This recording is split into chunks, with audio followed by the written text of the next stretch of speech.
Ora e serve, Emmanuel.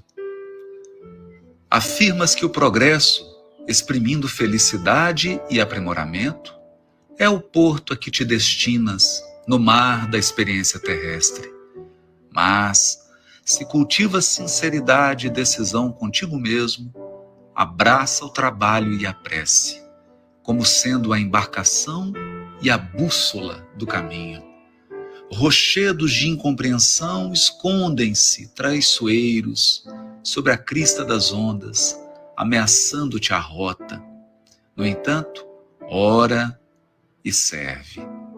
A prece ilumina, o trabalho liberta. Monstros do precipício surgem à tona, inclinando-nos à perturbação e ao sossobro. Contudo, ora e serve. A prece guia, o trabalho defende. Tempestades de aflição aparecem de chofre, vergastando-te o refúgio. Entretanto, ora e serve. A prece reanima, o trabalho restaura. Companheiros queridos que te suavizavam as agruras da marcha, desembarcaram nas ilhas de enganoso descanso, deixando-te as mãos sob multiplicados encargos. Todavia, ora e serve. A prece consola, o trabalho sustenta. Em todos os problemas e circunstâncias que te pareçam superar o quadro das próprias forças, ora e serve. A prece é silêncio que inspira. O trabalho é a atividade que aperfeiçoa. O viajor mais importante da Terra também passou pelo oceano do suor e das lágrimas, orando e servindo. Tão escabrosa lhe foi a peregrinação entre os homens, que não sobrou amigo algum para compartilhar-lhe espontaneamente os júbilos da chegada pelo escaler em forma de cruz. Tão alto, porém, acendeu ele a flama da prece, que pôde compreender e desculpar os próprios algozes.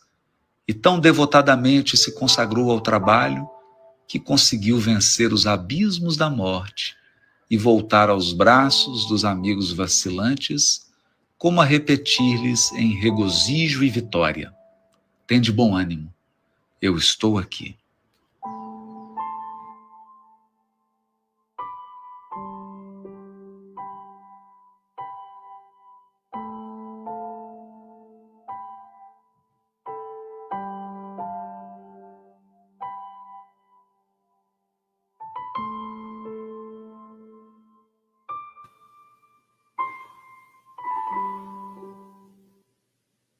Boa noite, sejam todos bem-vindos. Já tem alguns amigos que estão aqui dando boa noite. Eu vi a Marisa, o Paulo, a Elisete. Boa noite para vocês que já estão aqui, sejam todos bem-vindos. Então, antes da gente começar com a palestra da noite, que o Luiz Eduardo vai falar hoje para nós sobre Kardec, vou dar alguns avisos. Bom, então hoje já está postado nas redes sociais esse comunicado, mas vou também falar, né? Então, o Conselho Diretor, ele comunica ao público em geral, em especial a todos os seus associados, trabalhadores e frequentadores, que todas as suas atividades presenciais permanecem suspensas por tempo indeterminado. Quando houver uma data de retorno, vocês vão ser informados. Também lembrando que o atendimento fraterno, ele está sendo feito por telefone.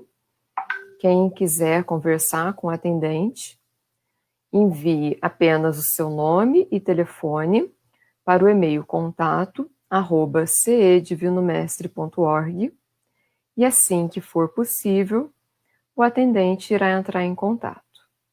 Esse mesmo e-mail também, ele pode ser utilizado para você tirar alguma dúvida, dar alguma sugestão, para se comunicar conosco. O e-mail é, então, repetindo, contato@ce divinomestre.org.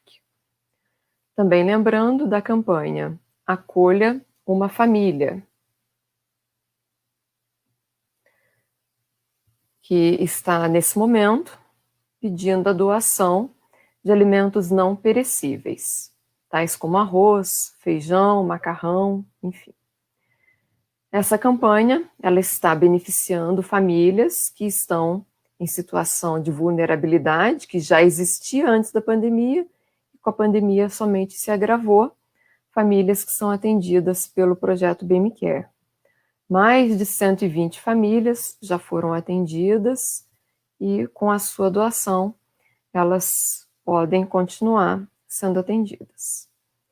Quem quiser estar contribuindo, basta levar até a obra social Célio Lemos, às segundas, às quartas ou às sextas-feiras, das 9 ao meio-dia.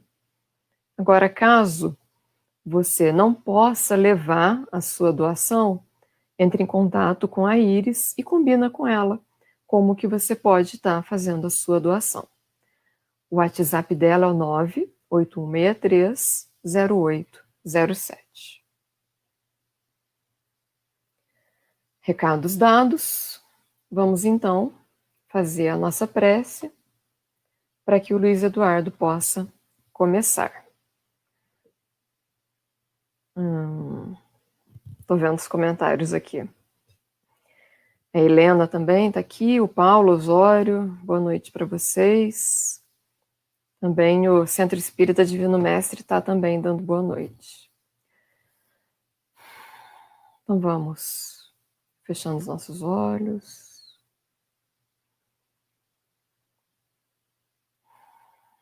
Vamos agradecendo a Deus por tantos e tantos motivos, por tantas bênçãos que cada um de nós tem em nossas vidas, em nossas existências.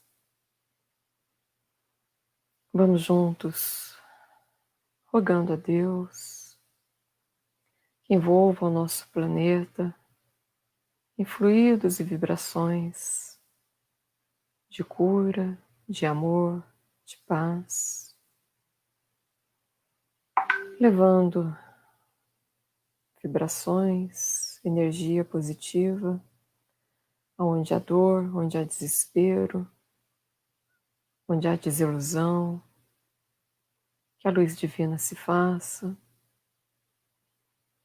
que a luz divina encontre a todos aqueles que trabalham para que o sistema funcione, para que a luz divina ilumine as mentes e os corações dos governantes, para que eles possam compreender e trabalhar em benefício do povo.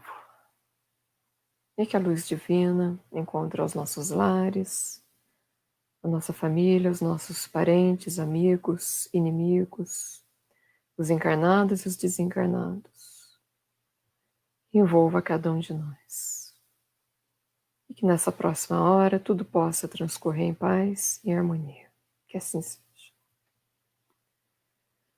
Bem, boa noite, Mariana. Então, o Luiz Eduardo já está aqui. Boa noite, Luiz Eduardo. Oi, boa noite, pessoal. Boa noite, Carol. Então, hoje você vai falar para nós sobre Allan Kardec. Então, tá bom.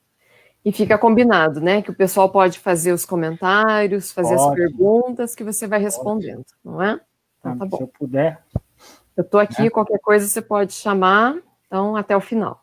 Tá legal, valeu. Vamos no começo. Então, pessoal, viu, Carol? Põe a tela depois. Deixa eu bater um papo antes aqui. Tira isso, legal. Então, pessoal, é um grande prazer estar aqui com vocês para falar de um assunto muito legal, muito bacana, falar de Kardec. Isso motivado, é claro, pelo dia 3 de outubro, que foi sábado, aniversário de nascimento de Kardec, né?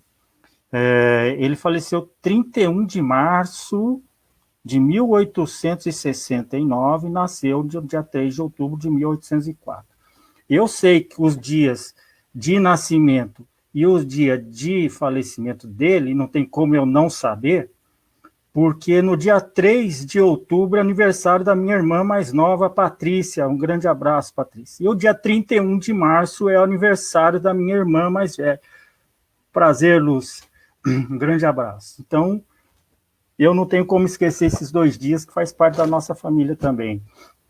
Mas muito foi falado no dia 3, teve live o dia inteiro falando de Kardec, teve live falando de Kardec a semana toda, vai ter mais live ainda falando de Kardec, com certeza, lives assim gigantes, e a gente tem uma horinha aqui, vamos falar, não dá para falar tudo, é impossível, mas vamos trazer algumas coisas que sejam interessantes, uns pontos de vista muito peculiares e interessantes. Antes eu vou apresentar aqui os meus livros da minha biblioteca, que não são todos, mas eu tenho aqui o Kardec, a biografia de Marcel Souto. Esse livro aqui, o Marcel Souto, ele consegue trazer vários aspectos, não só da vida de Kardec, mas de tudo que estava em volta nas épocas em que envolveu o surgimento do Espiritismo. Isso é muito interessante aqui para o livro do Marcel Souto. Nós temos também esse outro, aqui, olha, Allan Kardec e sua época, esse Jean Pierre, ele também vai falar muito do que estava acontecendo no século XIX, no final do século XIX, lá na França, vai falar várias coisas relacionadas ao momento em que viveu Kardec e a introdução do Espiritismo, que isso gerou, né?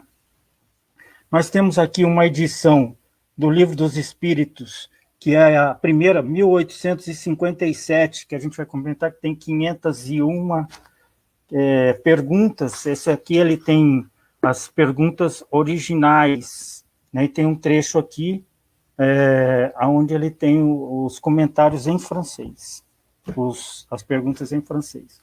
Esse livro eu gostaria de recomendar a vocês, O Legado de Kardec, de Simone Privado, que ela foi lá na França, ela estava no Uruguai, foi lá na França, e fez um levantamento muito interessante sobre a Gênese e sobre Kardec, né?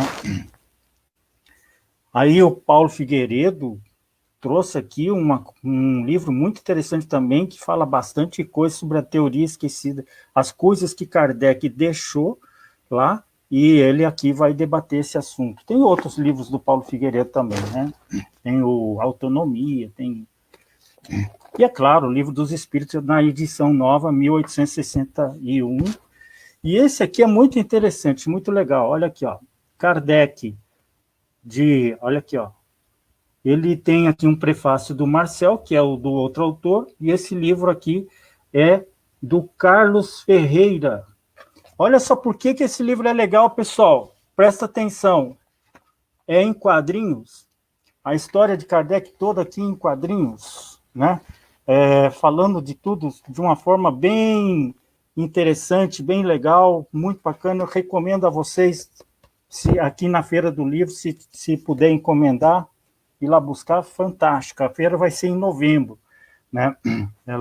Esse ano teve que atrasar um pouquinho e a gente sabe por quê, ou não é? Então agora vamos começar. Agora sim, Carol, pode colocar aí para gente.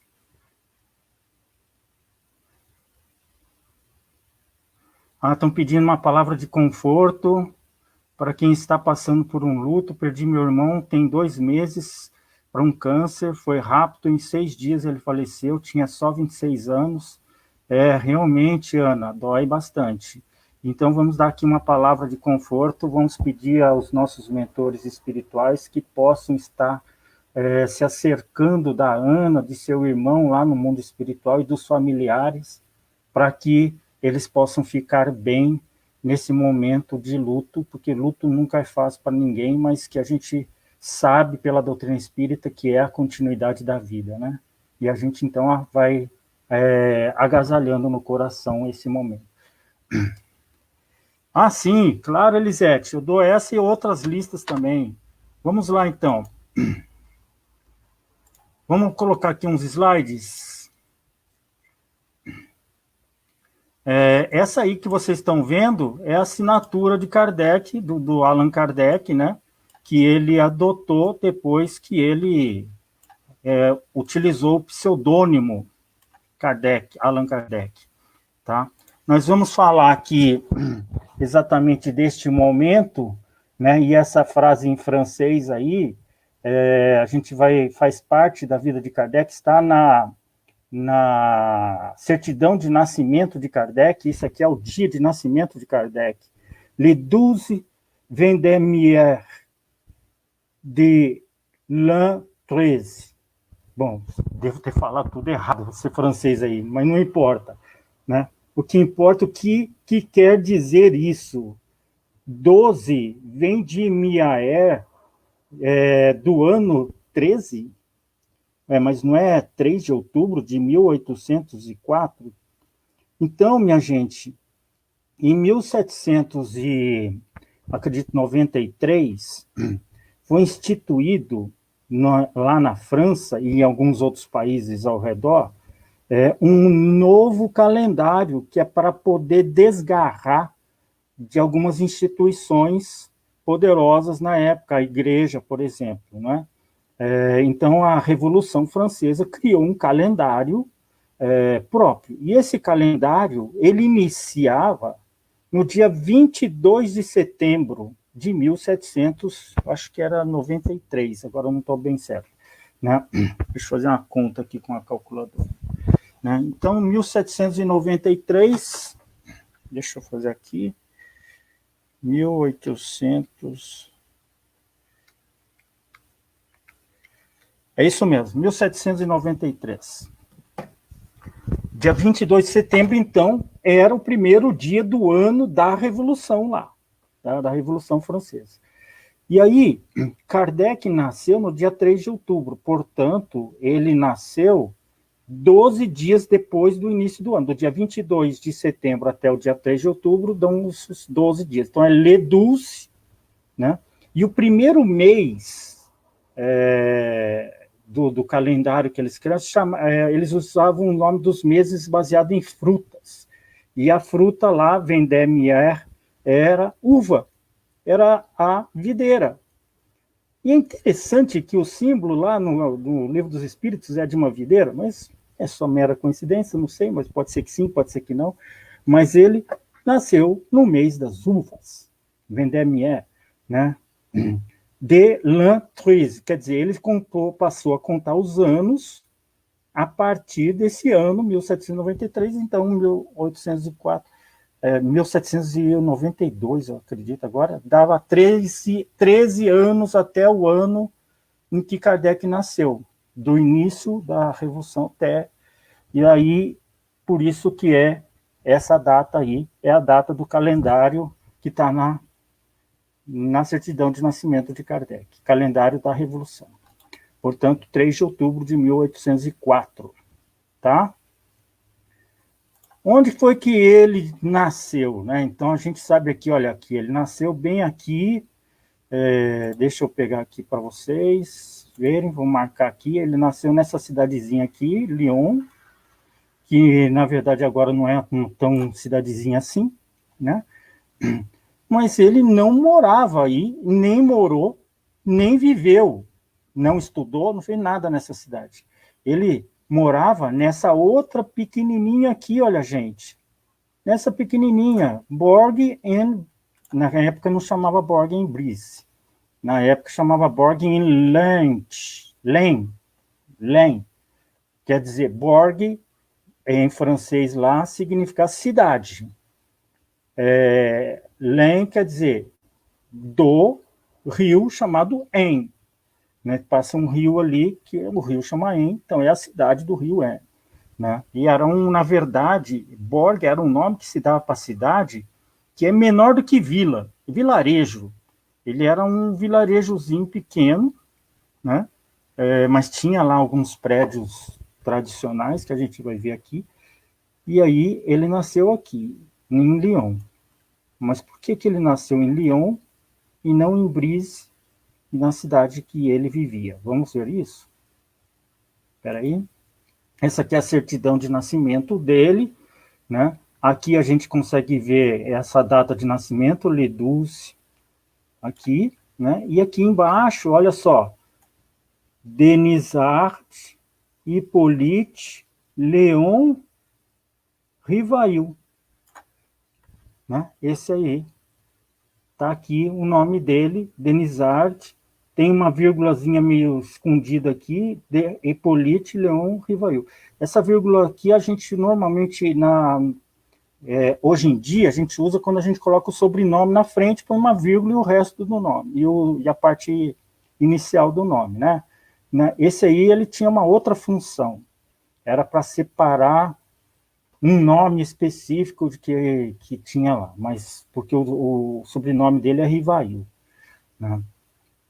E aí tá, olha só essa certidão toda escrita à mão, com assinaturas, se o cara quer fazer uma cópia dela, tinha que escrever à mão. Então, a certidão dele, de 3 de outubro, traz a informação que ele é filho do Jean-Baptiste Antoine Rivail, que é lá escrito homem de lei, que a gente sabe que na verdade é um juiz, né? Esse homem de lei aqui quer dizer juiz, e que morava em Borg de Laen.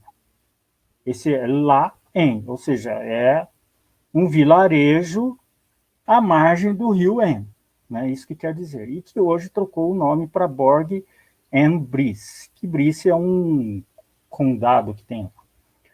E atualmente em Paris, ele mora em Paris, morava em Paris, o Jean-Baptiste Antoine Rivail, e a Diane Louise Duhamel, que é a mãe de Kardec, né? Presente em Lyon, na Rua Sala. Essas letras pequenininhas aqui não é para você forçar para ler, não, tá bom? É porque eu agora mudo o slide, aumento ela e diminuo a anterior, tá? É para que a gente possa poder tendo mais dados. Aí aqui agora vem um detalhe interessante.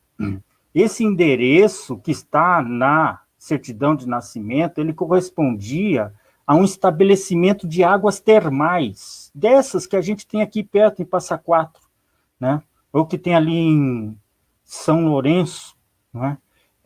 De águas termais factícias ou reconstituídas, ou seja, águas que eles mexem com ela. Dirigido pelo senhor Cyriaque Frederic Dittmar, né? Citado na certidão, que é o dono daquela água termal. E essas águas, por que a mãe de Kardec estava tendo Kardec dentro de uma instituição de água termal, e não num hospital? Bom, e ainda por cima que não é nem na cidade em que eles viviam. Ela saiu do Berg Laen, né, porque ela estava passando mal, foi levada até esse local, porque esse local, essas águas, na época, elas até tinham atribuições de cura, incluindo ali de ajudar mulheres com dificuldades na hora do parto. Então, muitas parturientes iam lá ter seus filhos, tinham camas, tinham enfermeiras, tinha gente que já cuidava disso e banhava essas pessoas nessas águas, porque eles achavam que elas tinham propriedades curadoras mesmo, né? Incluindo a de ajudar as mulheres com dificuldade de ter seus filhos, e se explica por que ela, então, se encontrava naquele local, temporariamente. Inclusive, ela estava hospedada no local mesmo, né? Nesse estabelecimento aí. O doutor Rodamel, que é um médico que fazia plantão no local, também foi citado na certidão. Ele é um médico que estava trabalhando lá naquela casa, era o plantonista naquela noite, né, naquele dia, 3 de outubro.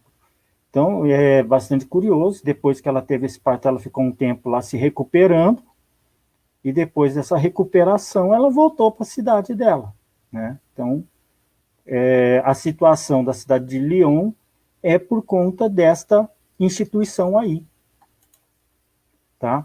Aqui, para a gente ver, eu trouxe aqui do Google Maps, a gente consegue ver aqui uma fachada de um prédio lá da cidade de Berg Laen, né, que agora é Berg-en-Bresse, e aqui está a cidadezinha é essa aqui, ó, que está aqui, né? Ela está a 62 quilômetros de Lyon. É como se fosse daqui até Taubaté, mais ou menos. Não, Taubaté não. Taubaté é até mais perto. Né? Para você ter uma ideia, aproveitar que estamos aqui no mapa, Yverdon, que é onde Kardec estudou, depois dos 10 anos, que fica na Suíça, é essa outra aqui, ó, 123 quilômetros. É como um pouquinho mais do que daqui a São Paulo, né? Daqui até um pouquinho mais de Aparecida, certo? E aqui é uma coisa muito interessante, porque você tem aqui a Suíça, aqui a Itália. Então você, olha só que coisa impressionante que é esse lugar. Se você olha para cá, que é leste, eles falam suíço. Se você olhar para sudeste aqui, falam italiano. Se você olhar para o sul, eles falam espanhol. Fica a distância da Espanha aqui, é como nós estamos em São Paulo, é como o estado de Santa Catarina. Né? O estado de Santa Catarina, todo mundo falando espanhol. Né? Se você olhar para cá, é o Oceano Pacífico, né? Mais para frente. Se você olhar para cima, né? Você tem ali tem um oceano também, e eu pegar um pouquinho mais para o lado aqui, você tem a Alemanha. Né? Tem a Alemanha. Então, nós temos aqui falando alemão, espanhol, italiano, suíço, e Kardec falava todas essas línguas, fluentemente, e mais outras tantas. Até porque, se a gente for ver, é como se a gente estivesse em Minas Gerais falando alemão, no Rio de Janeiro falando suíço, aqui do lado falando italiano, ali embaixo falando espanhol, enfim. Né? A gente teria que aprender também, não é? Aqui eu trouxe esse quadro que foi pesquisado pela Jussara. A Jussara, ela é como se fosse a presidente do Conselho de Espírita Internacional, a SEI. Ela fez até uma live esses dias aí. Né? Nós temos aqui uma árvore genealógica, Kardec e a Amélie Gabrielle Boudet, que foi a esposa de Kardec. Né? Olha que curioso, minha gente. Kardec teve 2 irmãos, uma irmã e um irmão. Essa irmã faleceu em 1801.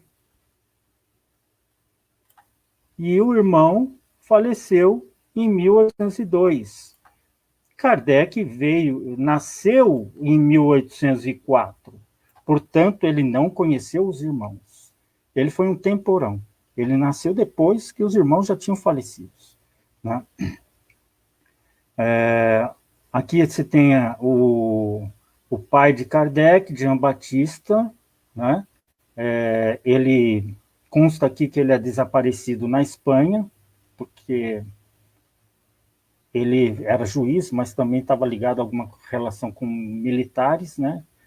A mãe de Kardec, Jeanne-Louise Duhamel, não tem a data de falecimento dela aqui, ela nasceu em 1773. Teve tios e teve aqui os irmãos dela, e aqui você tem o irmão François Duhamel, que depois fez um papel importante na vida deles. Né? Tem o pai de Kardec, o avô, tá todo mundo aí. Né? E a da Amélie, eles casaram em 1832, né? Muito, muito interessante. E aqui nós temos um dado muito notório. Você quer ver? Deixa eu ver. Aqui, ó, do avô de Kardec, o Benoît Duhamel, que era pai da mãe de Kardec. Ele foi guilhotinado em Lyon. Guilhotinado em Lyon. Uma pena capital que tem lá, tinha lá no sistema judicial. Ok? A senhora do Ramel, mãe do Hipólite, era assim que ele era chamado, Hipólite, vem aqui, Hipólite, né? E, aliás, tem esse nome aí, segundo nome, Leon, que eu tenho que realçar aqui agora para vocês, porque Leon, para mim, é um nome muito importante, e eu tenho que até pintar aqui, né? Porque Leon vai ser o nome do meu netinho que vai nascer agora, em novembro, no final de novembro aí. A gente vai se chamar Leon exatamente assim, mas não é por causa do Kardec, não. O meu filho e a minha norinha são duas pessoas muito ligadas a assuntos, são nerds ligados a esses assuntos de jogos, e tem um personagem lá que se chama Leon, né?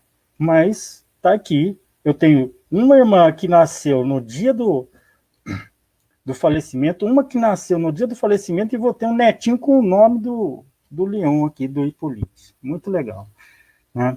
Era uma mulher notavelmente bela, prendada, elegante, e o filho tinha muito afeto com ela, né?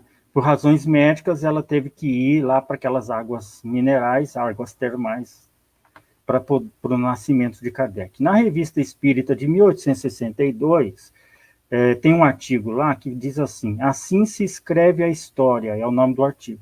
Allan Kardec cita: para começar, jamais morei em Lyon. Então, se alguém tinha dúvida, está aqui, pode pesquisar.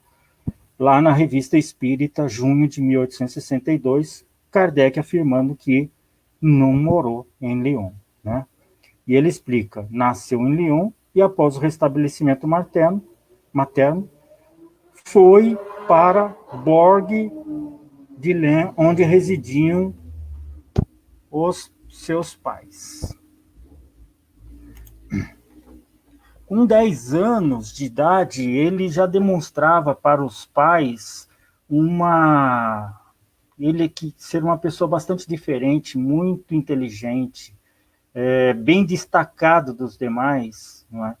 Então, os pais, mesmo com essa idade de 10 anos, eles mandaram o Hipólite para estudar na cidade de Yverdon, que vocês viram ali no mapa, fica a 123 quilômetros daqui. É como se você pegasse o seu filho aqui e mandasse estudar lá em Osasco, lá numa cidade perto de São Paulo, né? E não é tão longe. A gente hoje em dia vê muitas famílias mandando seus filhos fazer faculdade lá na USP, por exemplo, que deve dar isso aí, em torno desse 120 quilômetros por aí, né? Então, é mais ou menos isso que aconteceu. E lá, com 18 anos, ele já estava se formando em Ciências e Letras, que era a escola do local, né?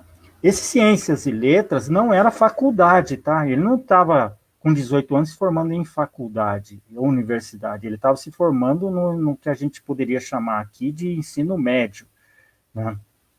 Era um ensino médio técnico, como a gente tem hoje esse pessoal fazendo técnico de eletrônica, técnico de administração. Ali tinha uma quantidade ali de matérias que o povo estudava, e Allan Kardec se formou em Ciências e Letras. E desde os 20 anos ele foi autor de diversos livros didáticos. Mais de 10 eu contei aqui, de aritmética, da língua francesa, de como educar a criança e tudo mais. Então, ele estava muito ligado a esses assuntos de educação infantil também. Ele escreveu várias coisas de educação infantil e de escola técnica, né?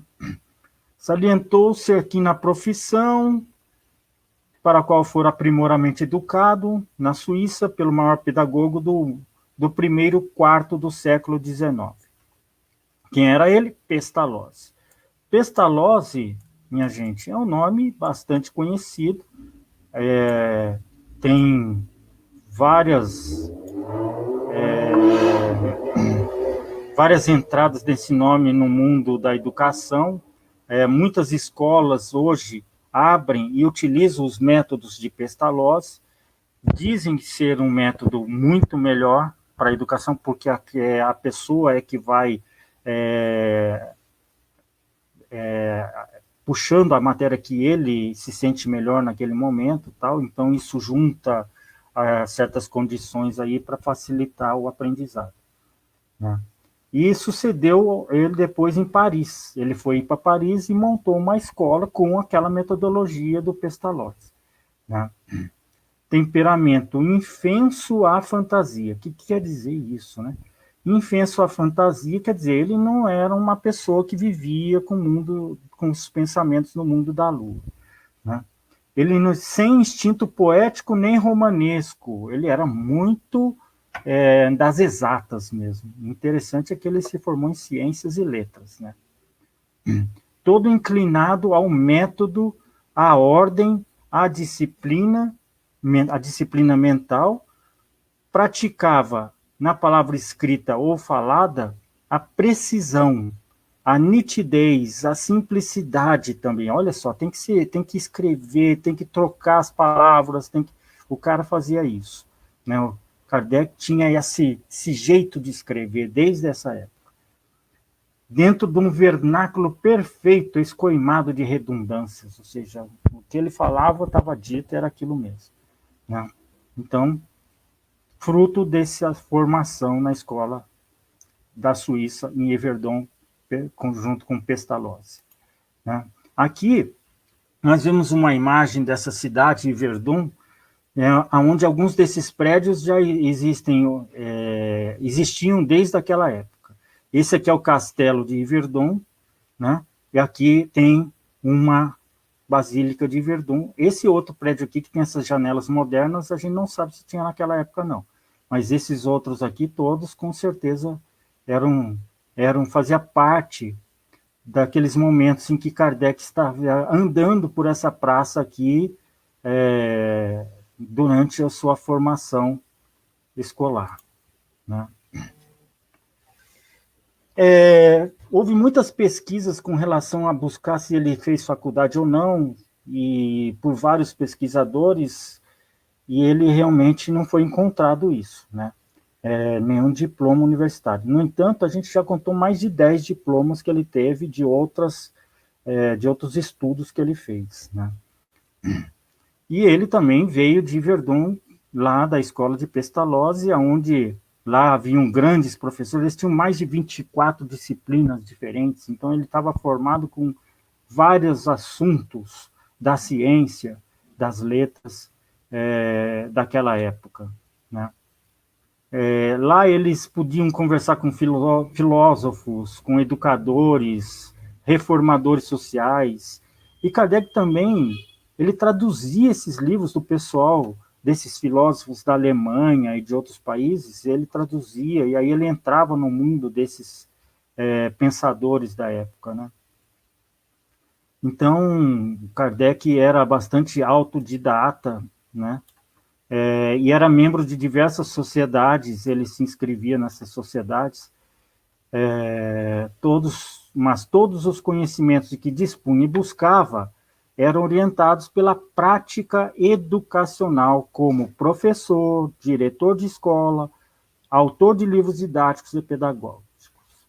Gente, sinceramente, eu poderia estar lendo aqui o currículo de muitas outras pessoas que não é muito diferente do que Kardec foi aqui. Existem muitos professores, diretores de escola, pessoas muito letradas, pessoas de grande conhecimento que fizeram vários cursos muito bons, faculdade, mestrado, doutorado, falam diversas línguas, a gente encontra aqui do nosso lado, né? Por que eu estou falando isso? Para que a gente realmente não veja o nosso Allan Kardec com um ar de endeusamento. Mas a ideia que eu estou querendo falar aqui, falar dessa biografia, vocês vão ver exatamente isso. A ideia não é endeusar ele, mas é trazer a figura de quem ele realmente era, uma pessoa como nós, e que resolveu se dedicar para um assunto de extrema importância, naturalmente, dando aí a atenção a espíritos que o envolveram nesse assunto, né? Olha só, para você saber como é que era, Kardec, ele tinha uma estatura mediana, 1,65 m, eu tenho 1,73 m, então ele era um pouquinho mais baixo aqui, né? E constituição delicada, embora saudável e resistente. Ele tinha um rosto sempre mais pálido, tá vendo aqui a palidez, né? Tá vendo a palidez aqui? Pálido. Tinha zigomas salientes, é isso aqui, olha, gente. Ele tinha isso aqui um pouco, tá? Para ver ali pela imagem, né? E pele sardenta, a gente sabe, essas pessoas que são assim mais clarinhas, elas têm essas coisas, né? A minha família tem muitos assim. Castigada de rugas e verrugas, olhos pequenos e afundados, com olheiras e pápulas. Essas olheiras é porque o cara lia muito, né? O tempo todo. E a luz que tinha na época, com certeza, devia ser uma coisa lamentável, não é só de lampião. Nariz grande, ó, aqui, ó. Ligeiramente acavaletado, perto dos olhos, com narinas largas. Bigodes rarefeitos, aparados à borda do lábio, disfarçando uma pinta que ele tinha cabeluda. Semblante severo quando escutava, mas cheio de vivacidade, amena e sedutora quando ensinava e palestrava. Se envolvia mesmo. Muito bacana conhecer aqui o Kardec, né? Na Revista Espírita, de 1862, de agosto, faltou o A aqui do agosto, né? Há 12 anos fiquei quase cego. Isso aqui é muito interessante. Não vi isso em raras biografias aqui, né? Porque ele vai falar agora de um processo de cura que Kardec teve que viver. Ele está na Revista Espírita. Há 12 anos fiquei quase cego, Kardec, a ponto de quase não poder ler, nem escrever e não reconhecer as pessoas a quem dava a mão para cumprimentar. Olha só que loucura. Ele consultou as notabilidades da ciência, entre elas o Dr. L., que ele não fala o nome, que é um professor de clínica para moléstias dos olhos. Devia ser um grande médico da época.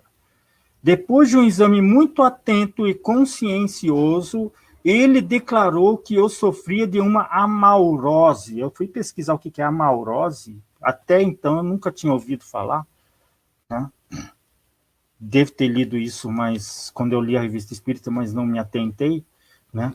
A amaurose é uma doença que acomete os olhos, que pode estar ligada aos nervos ópticos ou aos vasos que irrigam essa área, né?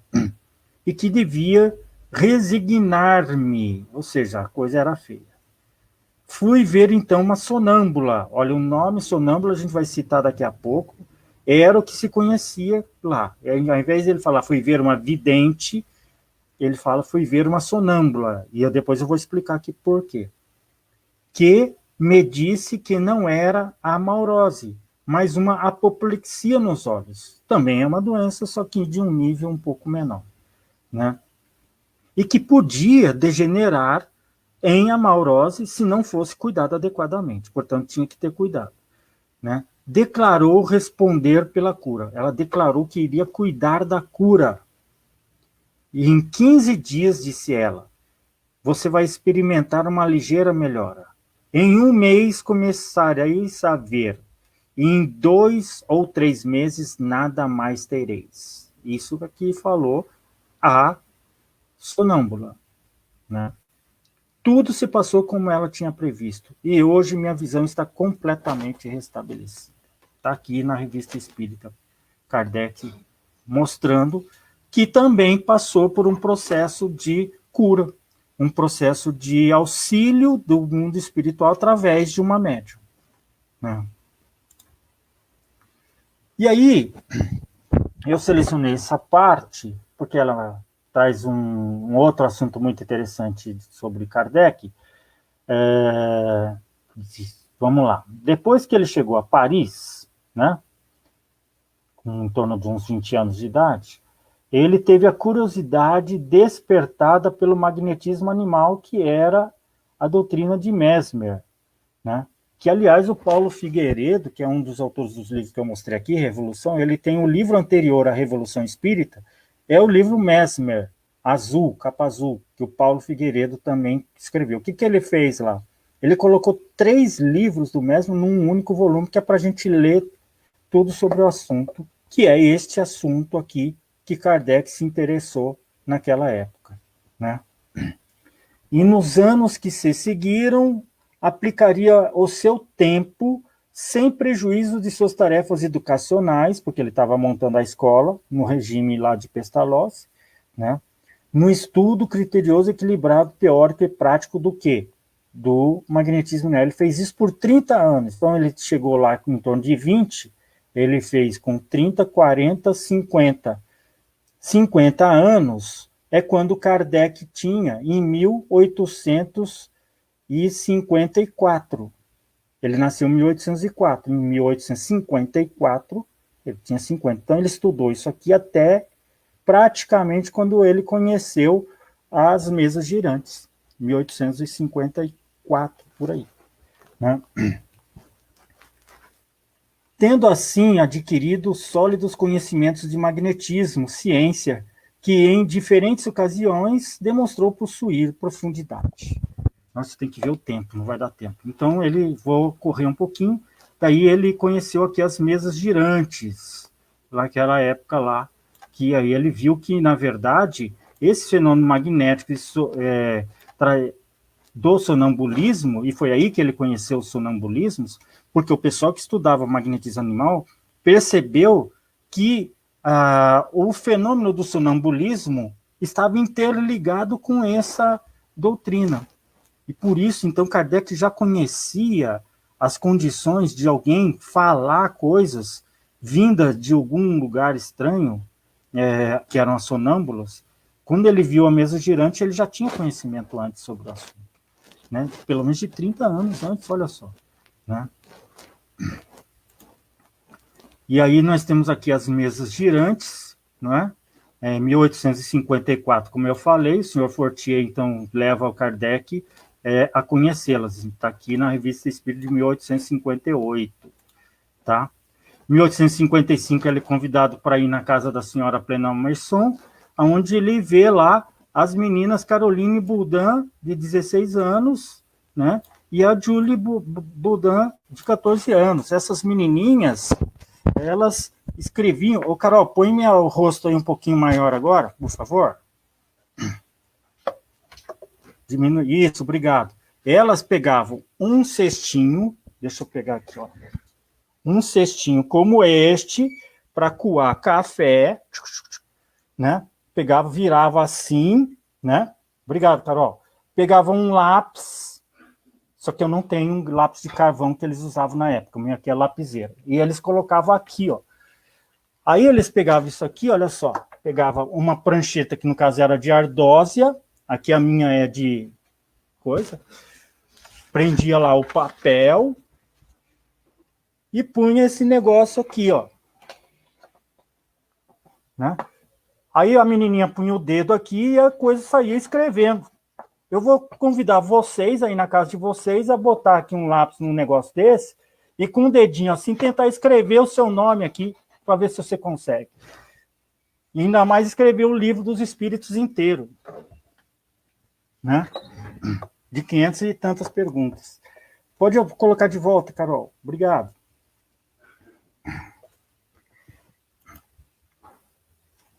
Vou correr um pouquinho, que eu tenho aqui muito pouco tempo, mas vamos lá, porque são detalhes curiosos aqui, né? Kardec, olha só, Kardec que nos diz os seus temores ante a relevância da revelação que a espiritualidade estava querendo trazer. Ele fala assim, olha, compreendi, antes de tudo, a gravidade da exploração que ia empreender. Percebi naqueles fenômenos a chave do problema, e tão controvertido do passado e do futuro da humanidade, a solução que eu procurara em toda a minha vida. Era, em suma, toda uma revolução nas ideias, nas crenças e tudo mais. Então, você pode imaginar quando Kardec se toca que a coisa é muito grande, né? Foi o que ele viveu ali. Aí, ele começou a levar para sessões em que ele ia lá com a menininha e a cestinha, né, de 16 anos, ele começou a levar algumas questões mais sérias para aqueles espíritos responderem. Aí eles falaram assim, quando vi que aquilo constituía um todo e ganhava as proporções de uma doutrina, tive a ideia de publicar, então, aquilo para as pessoas, fazer um livro, né? Ele conheceu, então, a senhorita Jafé, que aqui é uma outra história que vocês podem me convidar para falar, que só isso aqui já é uma outra história, né? A senhorita Jafé era uma menininha também, era uma jovem, né? Ela tinha, naquela época, acho que uns 20 anos. Ela também usava uma cestinha dessa no começo e depois ela entrava em estado de sonambulismo e falava dormindo, né? Eles tinham uma clínica lá e Kardec foi lá frequentar essa clínica, e aí ele resolveu pegar aquilo que eles escreviam lá com as Boldan e levar para fazer a mesma pergunta para os espíritos que se manifestavam com a Jafé. Aí os espíritos viram e falaram assim, não, peraí, você está fazendo umas perguntas muito mais complexas, então vamos fazer uma reunião só para isso. Marcaram hora, os próprios espíritos. E aí o que aconteceu? Sem que as Boldan soubessem, ou a Jafé soubesse, Kardec pegava o que ele ouvia dos espíritos das Boldan, através das menininhas Boldan, e levava e ouvia pelos espíritos que falavam pela Jafé, para poder fazer uma comparação. Muito esperto. Né? Aí ele prosseguiu com o devotamento e tal, e chegou à seguinte conclusão, olha só, isso aqui é o que ele empreendeu para fazer tudo, observar, comparar e julgar. Esta é a regra que constantemente deve seguir, que ele seguia na época, né? Esse aqui é o primeiro livro, a capa do primeiro livro dos Espíritos, que tem 500 e poucas perguntas, eu tenho ele aqui já reeditado, vocês podem encontrar ele também, né? E depois teve, em 1860, a reedição, passando para 1.019 perguntas. Então, ele saiu de 501 perguntas e foi para 1.019, mas não é que ele aumentou só, ele também reviu várias perguntas. Muitas perguntas saíram, outras entraram, algumas foram remodeladas, tá? Olha só isso aqui. Estamos fechando, Carol, aguenta mal.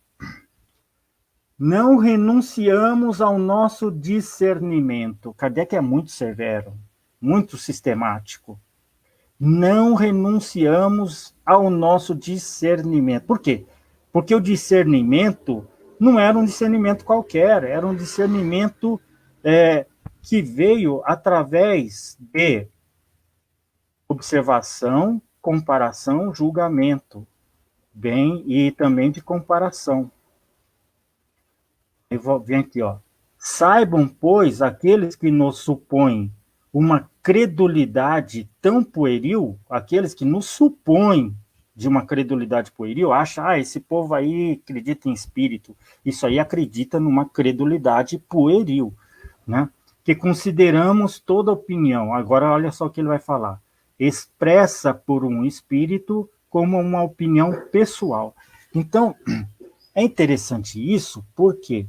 Porque o doutrina espírita não veio de Deus. Quer dizer, desculpa, eu falei errado. Ele veio de Deus, é claro, como tudo vem de Deus.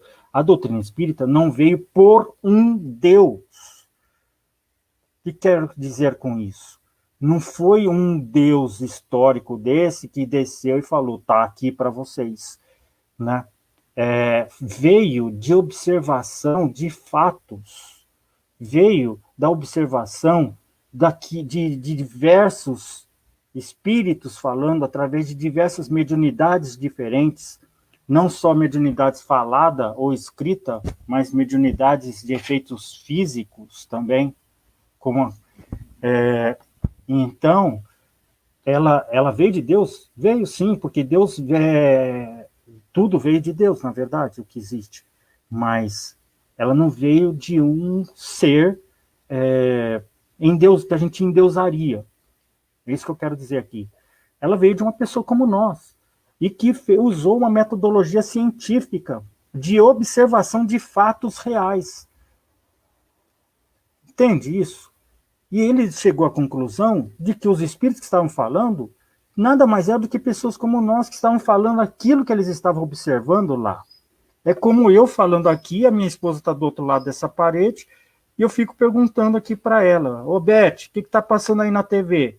Daí ela vai me falar a opinião dela, que pode não ser exatamente o que eu acho que está passando lá, né? Que não aceitamos senão após tê-la submetida ao controle da lógica, também tem que ser passado ao controle da lógica, e dos meios de investigação, a nós fornecida pela própria ciência espírita, meio que todos vós conheceis.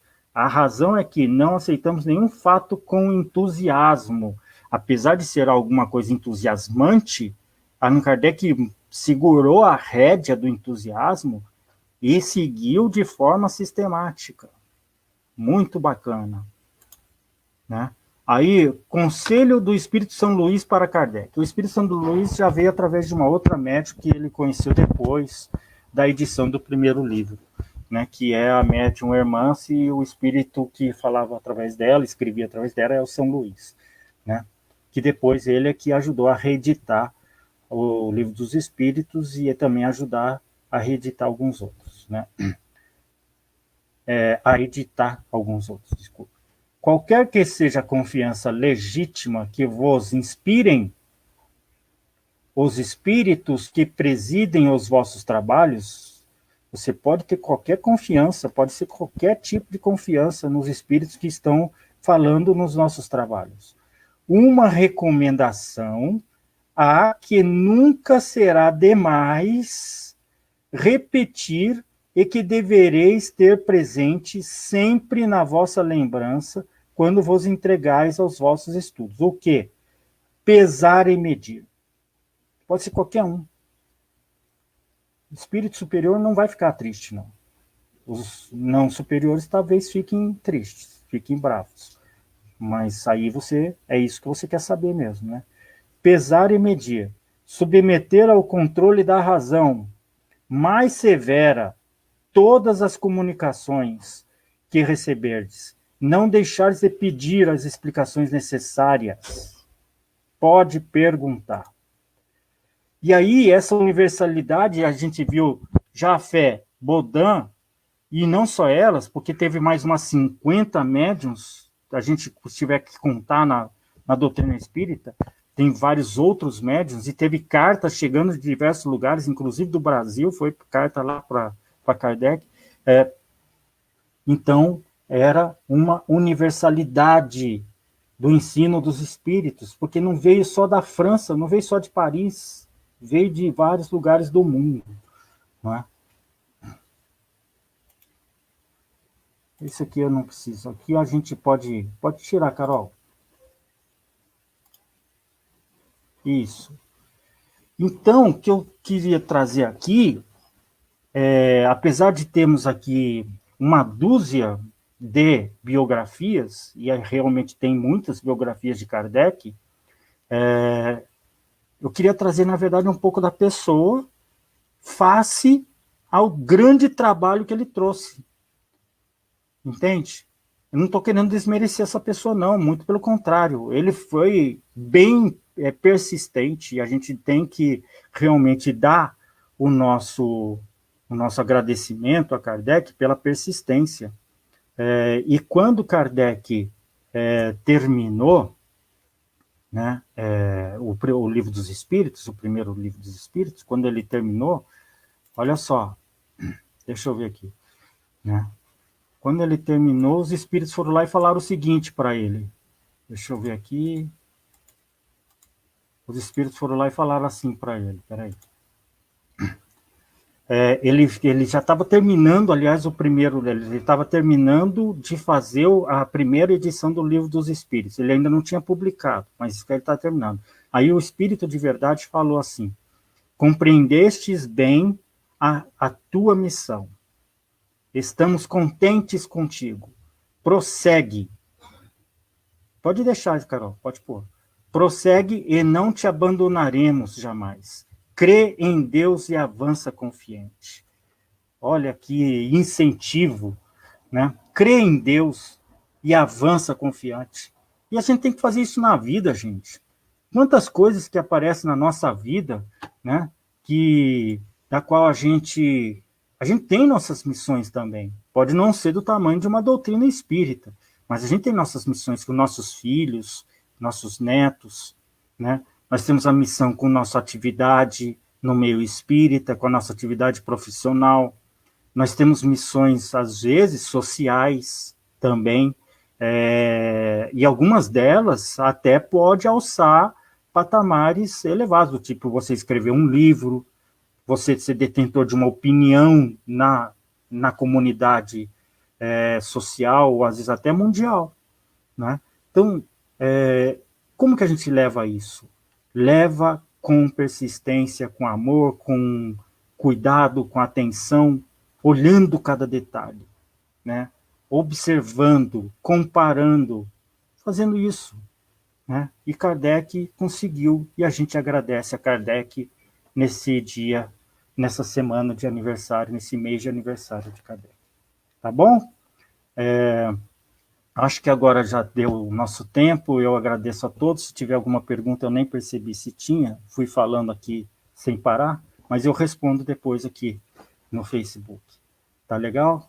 Então, agradecemos a todos e vamos agora elevar nossos pensamentos a Deus, nosso Pai, a Jesus, nosso Mestre querido, pedir mais uma vez pelo irmão da Ana, que veio, colocou aqui a mensagem no início, e para tantos outros irmãos de tantas Anas que estão ao nosso redor, que estão desencarnando ou não, sofrendo e fazendo familiares ficarem